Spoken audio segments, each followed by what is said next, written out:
We turn now to another island that is a key military outpost for the United States. Located in the Indian Ocean, Diego Garcia has been often used for strikes on Iraq and Afghanistan. The island also played a critical role in the U.S. extraordinary rendition program.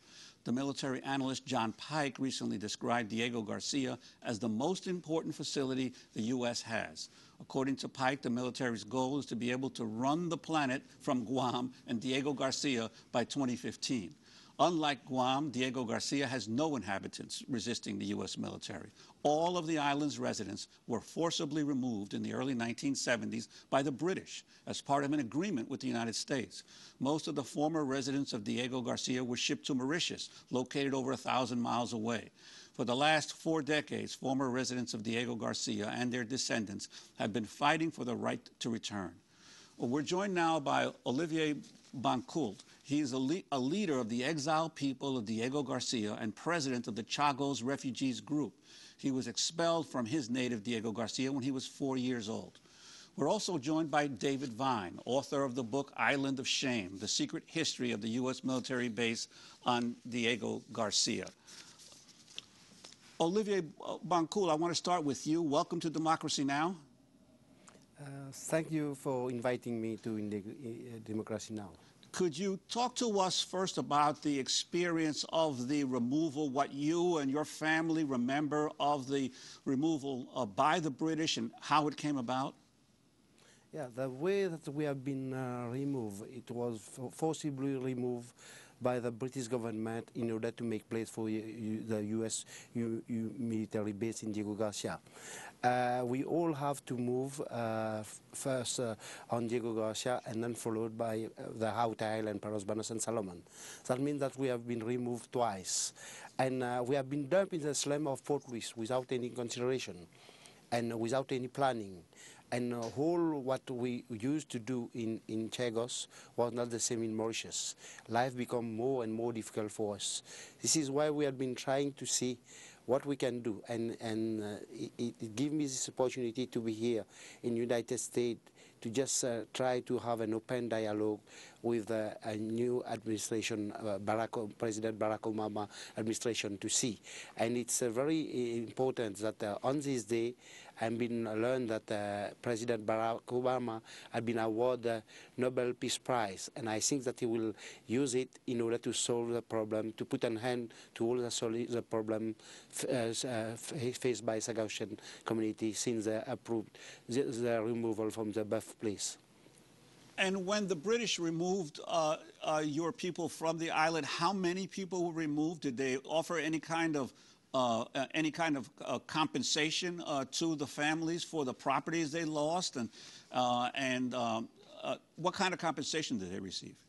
When we were removed, we were in all 2,500, but there was no compensation. This had been followed by all the legal battle, not only by hunger strike, by demonstration, by Sagauchian women, and for some years we have received a very little compensation, which was not enough in order to pay all the debt that we had done during our stay in Mauritius, because in Chagos everyone has his own house, whereas in Mauritius we have to pay rent, and we don't have money, we don't have a job. And this is why we consider that compensation was not enough, and people are still living in poverty. And we have been dumped in the slum of Port Louis, the capital of Mauritius. David Vine, you have chronicled this incredible story that is little known throughout the rest of the world. How did the British end up depopulating the island on behalf of the United States? It was, and this is one of the main points of my book, Island of Shame. It was from the beginning a U.S. plan. The U.S. identified Diego Garcia as the site for a military base beginning in the late 1950s and approached the British to gain access to the island and to remove the Chagosians. And with the help of a $14 million secret payment that we made to the British government, we secured their agreement to give us access to the island and then to forcibly remove all the Chagosians, which was ultimately done again on our orders. And the island remains under whose sovereignty right now?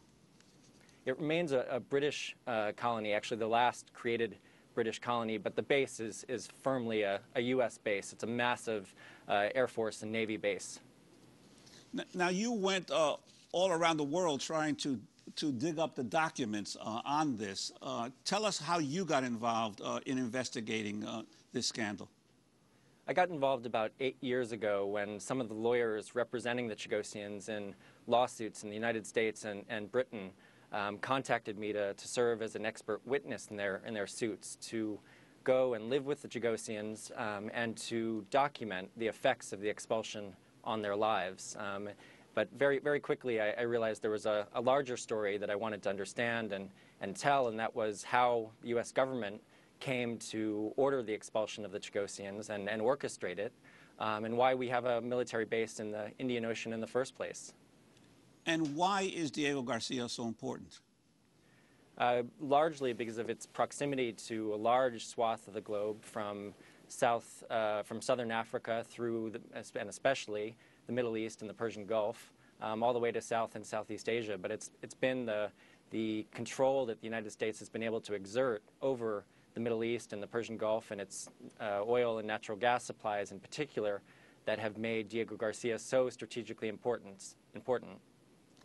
Now, you make the point in your research that the leaders of Congress were not always favorable to this idea of establishing this base on Diego Garcia, and that in effect folks in the Pentagon attempted to circumvent the political leadership in terms of being able to reach the point that they have now of this major military base.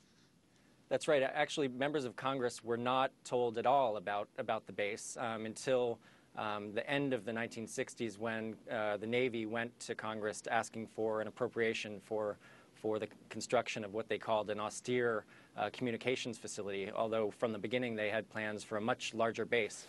But members of Congress were simply not informed about the expulsion of the Chagosians, and were lied to, in fact, at the end of the 1960s and in the early 1970s. When they asked about local inhabitants, they were simply told that the island was home to a few transient laborers.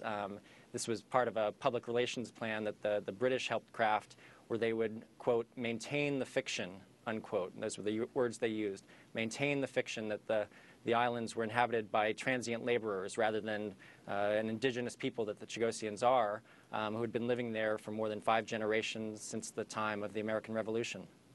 Now, Olivier Bancoult, your reaction to being labeled by the Pentagon transient laborers, what was life like on Diego Garcia before the military came? Life was very good.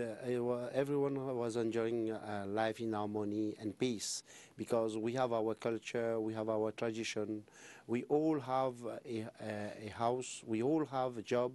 We used to work in a coconut plantation, where just after working hours we used to go to the sea to fish, and there is an idea of share between each other. We all live as one family, and we have our culture, like our special meal, like our music, which had been taken off with us, because everyone wants to promote culture, but what about our culture? They just want to destroy it. This is why it's so important for us to have our dignity and our fundamental rights back as all human beings, to be able to live on our birthplace. And the rest of the population of the island was scattered not just to Mauritius. What other parts of the world did they end up in? Yeah, most of the Chagosian was dumped in Port Louis, the capital of Mauritius. But we have others of our brothers and sisters in Seychelles. And where we're still fighting, the most important for them is how life was in Chagos is very different to Mauritius and to other places, because we prefer to be on our birthplace as all human beings, because it's something very important to all human beings. And David Vine, you traced some of this diaspora to other parts of the world as well, even to England directly?